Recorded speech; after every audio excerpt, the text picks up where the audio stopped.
the church has given us the St. Anthony Mary Claret, this feast day, on the very day of his departure from earth to heaven.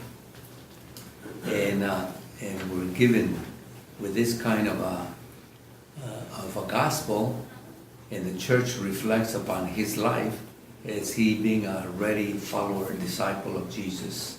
And he was resolute in his determination to be a disciple, follower of the Lord Jesus. So when the church takes St. Mark's Gospel and says, this is how the Lord chose his disciples to come forward, so also is applied to St. Anthony Claret. And let me see what it says here in the Ordo, that St. Anthony Claret died in 1870. He died in exile in Fontfroid, France, because he was part of the court. He was a confessor to the Queen Isabella II. That's why he had to flee for his life. And so immediately after the Vatican Council, as he came from Rome and it closed, then he went into exile, and that's where he died. Now, of all the fathers of the church who were in the Vatican Council number one, in 1870, and there's only, how many bishops do you think attended there? 17. 40? No, council, universal council. council. Like Vatican. 1,000, 1,500. No? 970 only. Today, obviously, we have how many? Close to 5,000 bishops in the world. What a difference from one council to the next. But of the 970, he is the only one who's canonized. Of all those fathers of the church. We already have, for example, in Vatican II, not only John Paul II, we have John the 23rd, we get John Paul as the Blessed, etc., etc. So you see how what a difference. So, and then you see this little picture here. Actually, that's the copy of the mosaic that is in on the side where the Vatican Council took place, on the side, not the main church, because there weren't that many council fathers, and so that's his mosaic there, and the only one represented. He's the only one from the Vatican Council too. He was born in Catalonia.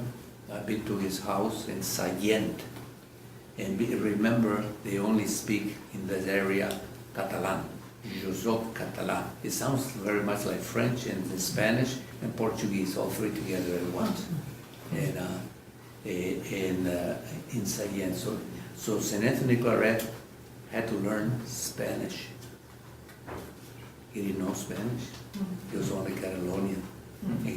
And that's why when he's writing in Spanish with his autobiography, you can see and feel many Catalonian phrases, but not Spanish phrases.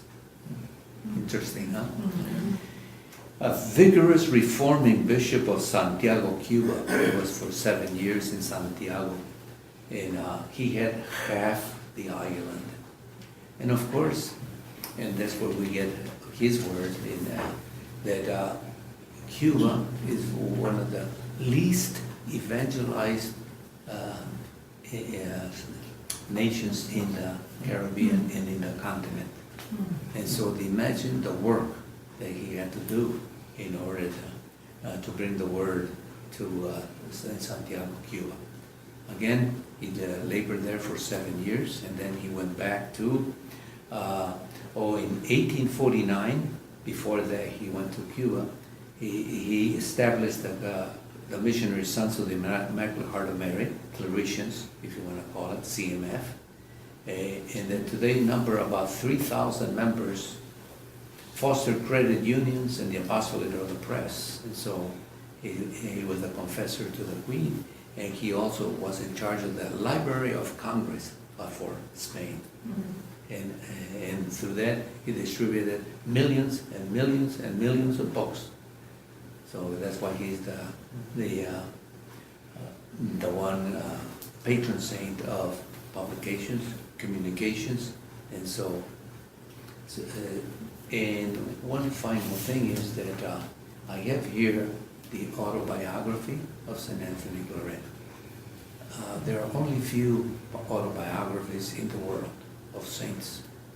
You have St. Augustine, you got even St. John Newman, but St. John Newman is only about one chapter because he wrote it before he was ordained a bishop for Philadelphia, and never did anything else except that one chapter. And so there's very few, and here we have the complete, you name it, it's all here in St. Anthony Claret.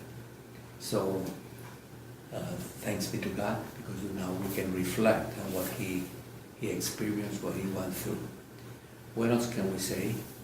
That how the missionary, God raised his missionary spirit in order then to continue with the whole process of evangelization. Too bad that he didn't have the tools that we do have. We have new evangelization, we have new ways of doing it, etc., etc. He did not have. All he had was the typical piety of the day, and then not a renewal of church ecclesiology, Vatican I and Vatican II, none of that. But yet he was a tremendous missionary, not only in Catalonia, the Canary Islands as well, in Cuba, and back in Spain as the confessor to the Queen. So we'll ask for his intercession, and you can see his picture over there. Which is the relic?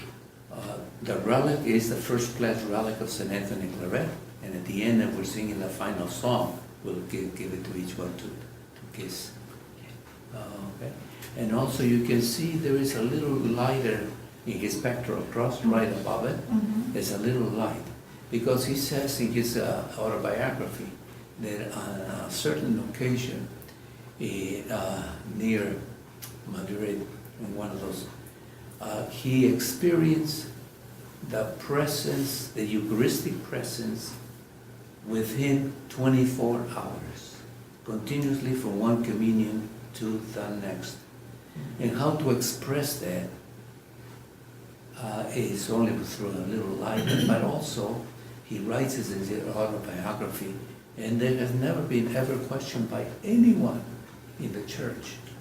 Is that kind of a mystical experience of the communion from one communion to the next for the rest of his life.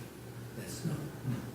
So he, as we say today, we want to see how everything is connected to the Eucharist, even martyrdom, like St. Ignatius of Antioch, that his martyrdom represents he himself being grounded like the wheat, so there be the Eucharist.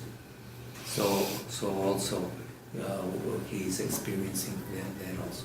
So let us then continue that we may be gifted like he was and in enduring everything for the sake of the new evangelization.